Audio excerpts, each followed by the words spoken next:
Grand Admiral Odysseus Charles stood before the holographic display aboard the command ship Endeavour, watching the final moments of the most decisive military engagement in human history play out across multiple data streams. The tactical center hummed with quiet efficiency as his staff collected and analyzed information from the thousands of observation drones that had been positioned throughout the Kepler 442 system to document every aspect of Operation Stellar Forge. The blast wave from the weaponized red dwarf was still expanding, its leading edge now approaching the system's outer gas giants with a relentless force of directed stellar evolution.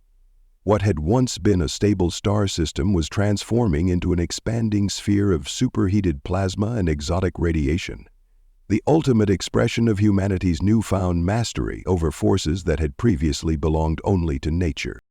Final drone telemetry confirms complete target elimination, reported Admiral Marcus Kane, his scarred face reflecting decades of hard-won experience in void warfare. The old Marine had lost his left arm during the defense of Frelth Station and wore his prosthetic like a badge of honor. No Forshim vessels escaped the system. Total enemy force destruction achieved with 0 human casualties. The statistics were almost incomprehensible in their magnitude. The largest military force ever assembled by the Forshim Empire. Nearly 15,000 capital ships carrying over 40 trillion warriors had been utterly annihilated in a single engagement. The tactical doctrine that had conquered 14 galaxies had proven utterly inadequate against human innovation and strategic thinking. Stellar modification parameters functioned within operational specifications, added Colonel Jake Mitchell from the Weapons Division, his report delivered with the crisp precision of a man who had risen through the ranks by turning theoretical concepts into practical battlefield advantages. The dark matter cascade weapon achieved optimal penetration of the star's fusion matrix. Detonation timing was precise to within acceptable margins. Admiral Charles nodded slowly, his expression reflecting the complex emotions of someone who had just witnessed the birth of a new era in warfare. The victory was complete and decisive, but the implications of what they had accomplished would reshape galactic civilization in ways that were still impossible to fully comprehend. "Begin Phase 2 intelligence collection," he ordered, his voice carrying the authority of someone who understood that victory in battle was only the beginning of a much larger strategic campaign. "I want detailed analysis of enemy tactical doctrine, weapons effectiveness, and command structure failures. This engagement provides us with invaluable intelligence about Forshim military capabilities."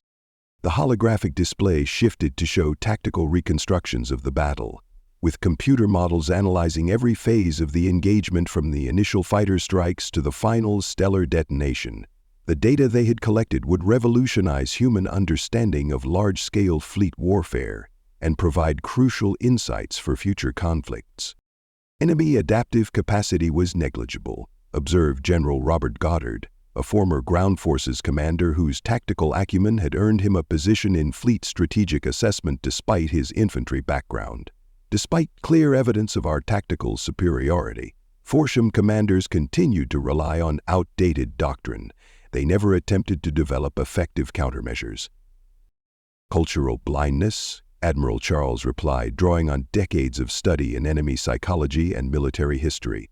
"Their entire society is built around concepts of individual warrior prowess and direct confrontation. They literally couldn't adapt to warfare that didn't conform to their expectations." The analysis was already revealing the fundamental flaws in Forshim military thinking that had made their defeat inevitable. Their reliance on massive formations, their inability to adapt to asymmetric warfare, and their cultural prohibition against strategic withdrawal had created vulnerabilities that human doctrine was specifically designed to exploit. "Weapons performance exceeded all operational parameters," reported Colonel David Park, his engineering background evident in the precise technical language he used to describe their success. "The new plasma torpedo designs achieved 93% hit rates against capital ship targets. Our fighter and bomber formations maintained operational efficiency throughout the engagement, despite intense enemy anti-aircraft fire." The success of their weapons systems validated years of theoretical research and practical development. The plasma torpedoes that had carved through Forshim shields like they didn't exist, the fighter craft that could operate independently across vast distances, and the autonomous combat drones that continued fighting even after their creators had departed, all represented revolutionary advances in military technology. Most significantly, Colonel Mitchell continued, his tactical mind focused on the strategic implications, the stellar modification weapon functioned exactly as projected.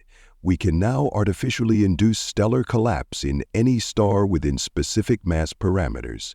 The strategic implications change everything. We've just demonstrated the ability to destroy entire star systems as a matter of tactical convenience, Admiral Charles said quietly. That's not just a new weapon, it's a new category of warfare. The room fell silent as the full implications of their achievements settled over the command staff. They had not just won a battle or even a war. They had fundamentally altered the balance of power in the galaxy by demonstrating weapons technology that transcended previous limitations. "Sir," Admiral Kane said carefully, his voice carrying the weight of someone who had seen enough war to understand its consequences, "we need to discuss the strategic ramifications of this victory. The Forshim Empire just lost their primary battle fleet. Their response to this defeat will determine whether we're looking at peace or total war." Admiral Charles turned his attention to the intelligence assessments that were already flowing in from across Forshim space. The destruction of their main fleet would send shockwaves through an empire that had never experienced military defeat on this scale, and their reaction would determine whether this victory led to peace or merely escalated the conflict to even more dangerous levels. "Current intelligence suggests the Forshim High Command is in complete chaos," Kane continued, his briefing materials displaying intercepted communications from across the Empire. "They've lost their primary offensive capability and their most experienced fleet commanders. Some sectors are calling for immediate retaliation, while others are demanding explanations for how males could have achieved such a decisive victory." The political fractures within the Forshim Empire had been anticipated by human intelligence analysts, but the speed and magnitude of their imperial crisis was exceeding even the most optimistic projections. An empire built around concepts of martial superiority was discovering that their fundamental assumptions about warfare had become obsolete.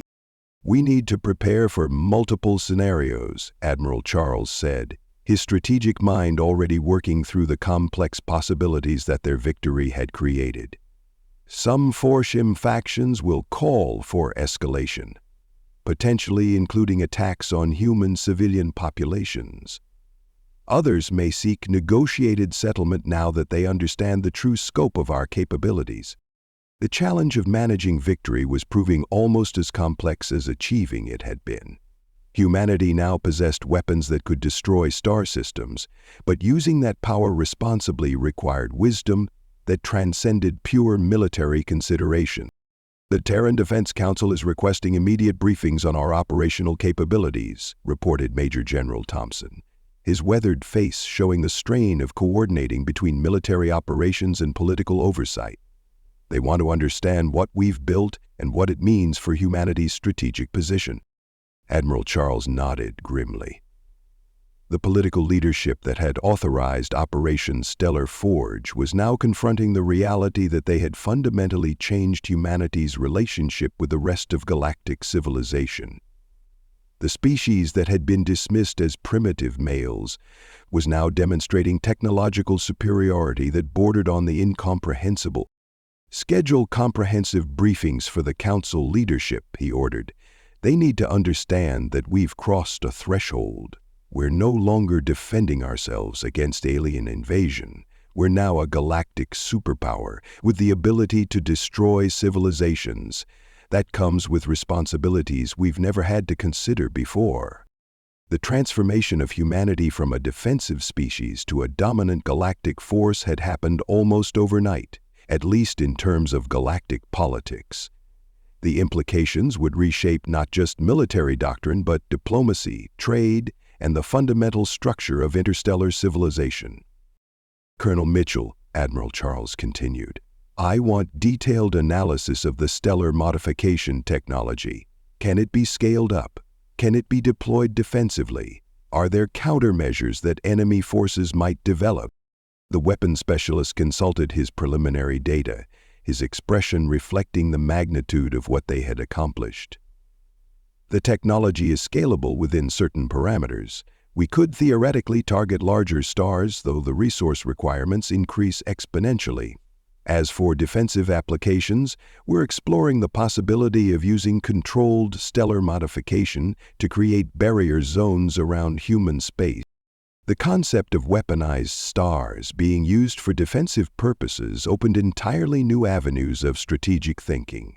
Humanity might be able to create zones of space that were simply impassable to hostile forces, fundamentally altering the nature of territorial defense.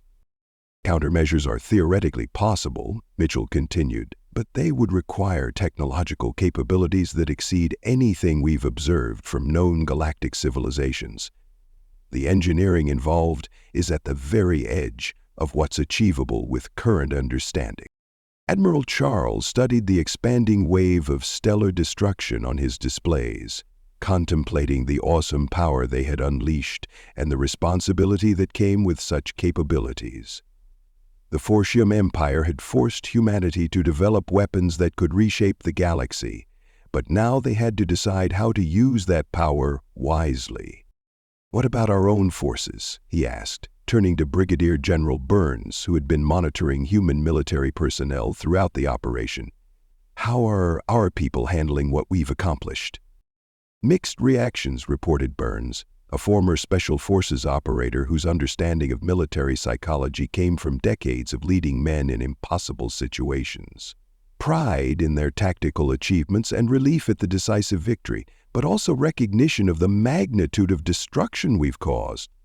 Many personnel are processing the fact that we just eliminated 40 trillion enemy combatants in a single engagement. The psychological impact of their victory was an unavoidable consequence of the scale of their success. Human military personnel were trained for combat, but nothing in their experience had prepared them for the systematic annihilation of an entire civilization's military force. Support services are being provided for all personnel involved in the operation, Burns continued. We're also developing new preparation protocols for future operations involving stellar-scale weapons. Our people need to understand that they're now operating at a level of warfare that has no precedent in human history. The burden of wielding galaxy-changing power was falling on soldiers who had enlisted to defend their homeworld, not to reshape the fundamental nature of interstellar warfare. Managing that transition would be crucial for maintaining an effective military force. Long-term strategic assessment? Admiral Charles asked, turning to General Nelson, his senior planning officer. The immediate threat to human space has been eliminated, Nelson responded, his report delivered with the straightforward manner of a man who had earned his stars through successful ground campaigns. But we've also painted a target on ourselves that will be visible across the galaxy. Every major civilization will now be reassessing their relationship with humanity based on what we've demonstrated. The victory that had eliminated the Forshim threat had simultaneously created new challenges as other galactic powers struggled to comprehend humanity's true capabilities. Some would seek alliance with the species that could destroy stars, while others might view humanity as an existential threat to galactic stability. We're no longer fighting for survival, Nelson continued. We're now managing the responsibilities of being the dominant military force in known space. That requires entirely different strategic thinking. Admiral Charles walked to the observation deck of the command ship, gazing out at the distant star system where the greatest military engagement in galactic history had just concluded. The expanding sphere of destruction was visible even at their safe distance, a testament to the awesome forces they had learned to command. Behind him, his staff continued their analysis and planning, preparing for a future that would be fundamentally different from anything humanity had previously experienced. These were men who had risen through the ranks not through political connections or theoretical knowledge, but through demonstrated competence under fire. They understood war in ways that transcended textbook learning. Admiral Kane joined him at the observation deck, the old Marine's prosthetic arm reflecting the distant light of stellar destruction.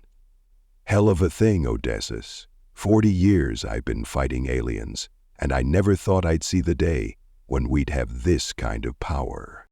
The question is whether we can handle it responsibly," Admiral Charles replied, his voice carrying the weight of someone who understood that their greatest test lay ahead.